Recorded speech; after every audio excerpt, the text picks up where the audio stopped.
Les raisons inavouées de l'antisionisme arabe en ce XXIe siècle sont qu'il serait une sous-traitance des politiques arabes, de l'antisémitisme constant, historiquement des politiques occidentaux.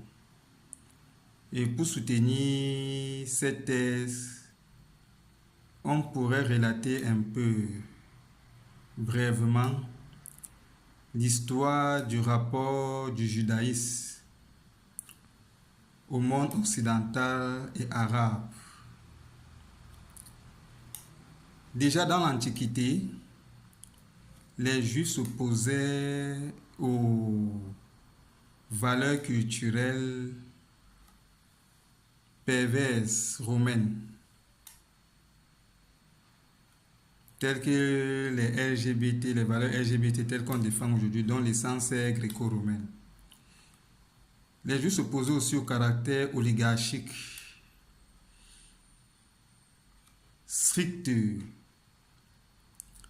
de l'ordre sociopolitique romain, ce qui a valu leur martyrisation et leur expulsion de la Judée, se répandant dans le bassin méditerranéen et dans l'Empire romain, à travers le christianisme qui est une dérivée du judaïsme et qui est une version universalisée du judaïsme, dont les Juifs vont véhiculer le caractère fondamentalement socialiste de la culture juive au sein de la société romaine. L'oligarchie politique romaine va combattre ce mouvement religieux vainement avant d'opter pour son infiltration sous la forme de l'Église catholique romaine. En 622, au 7e siècle, le judaïsme, sous une de ses autres formes universalisées, qu'est l'islam, va tenter d'émanciper la société arabe et va rencontrer l'opposition de l'oligarchie des chefs tribaux arabes. Ça sera les raisons du djihad de Mahomet. Au XXe siècle, début XXe siècle, fin XIXe siècle, la révolution industrielle suscite un enrichissement assez considérable de l'oligarchie politico-économique occidentale, qui va prendre le nom de classe bourgeoise. Le judaïsme, la nation juive, du fait de son essence culturelle socialiste, va structurer les couches sociales défavorisées occidentales dans leur résistance contre les abus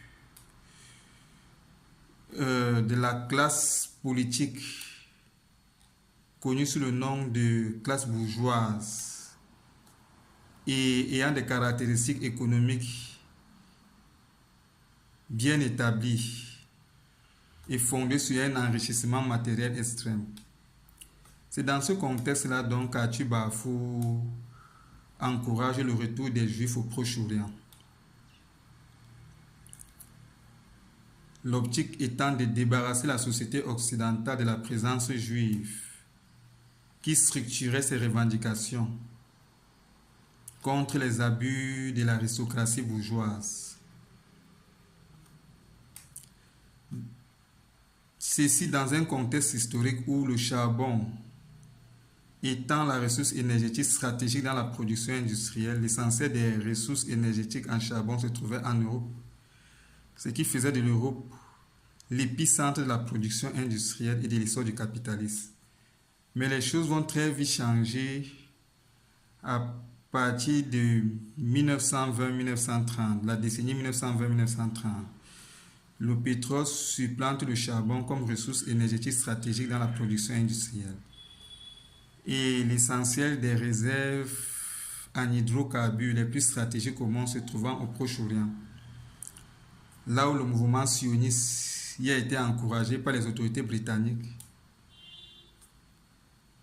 l'oligarchie capitaliste occidentale va donc regretter ce projet-là d'avoir encouragé le retour des Juifs en Palestine et va opter pour la montée du fascisme, dont l'objectif sera de détruire par des mesures expéditives la communauté juive et l'Union soviétique, identifiés comme étant les vecteurs et le foyer de la dynamique socialiste en Europe. Le nazisme n'ayant pas atteint ses objectifs fixés, à savoir l'éradication de la nation juive et la destruction de l'Union soviétique, c'est l'effet contraire qui sera constaté, à savoir un retour massif des Juifs vers la Palestine. Et c'est dans cet autre contexte historique-là qui sera pensée une autre approche de destruction du judaïsme par son assimilation au monde occidental et son acculturation au travers d'une séduction de cette nation-là par les politiques occidentaux. On aura donc une sympathie exacerbée envers la cause juive en Europe. Le but étant de décourager tout projet, toute volonté d'un retour vers la Palestine et d'encourager plus une position de la diaspora juive, une situation géographique de la diaspora juive en Europe en vue de sa digestion et de son acculturation au sein de la société occidentale. Parallèlement, toujours dans l'optique d'empêcher l'intégration des Juifs au Proche-Orient, qui pourrait être un préalable à l'émancipation de la société arabe et à la remise en question des intérêts matériels de l'oligarchie arabe et occidentale qui s'y trouvaient. C'est ainsi donc que le projet anti-sioniste sera porté par les Arabes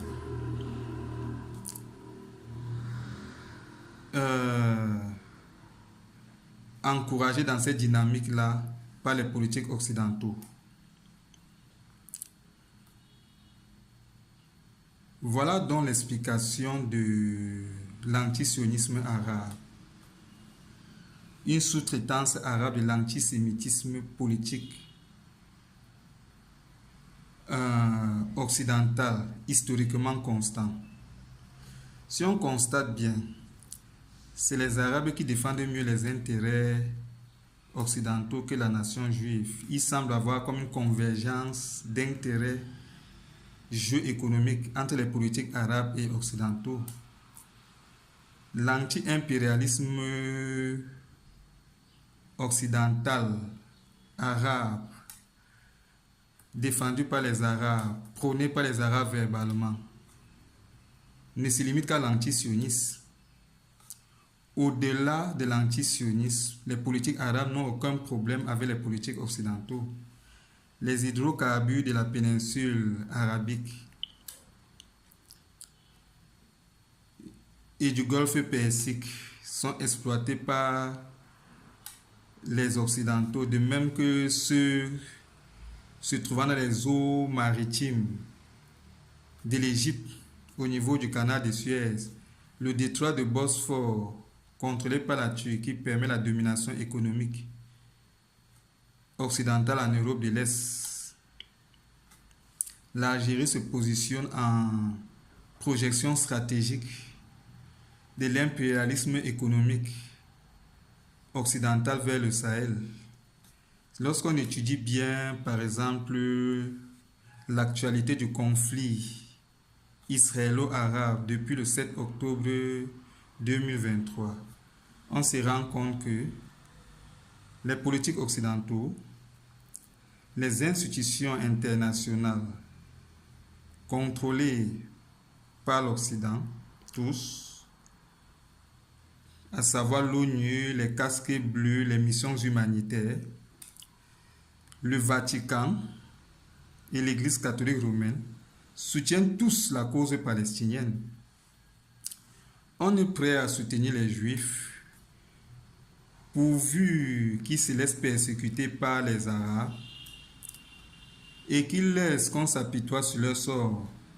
Mais tant que les Juifs décident de défendre leur identité par eux-mêmes, défendre leur droit d'exister, alors on les tire dessus, on les persécute. Et la figure politique de cette persécution de la nation juive, lorsque celle-ci défend son droit d'exister et son identité culturelle, est la personne de Netanyahou.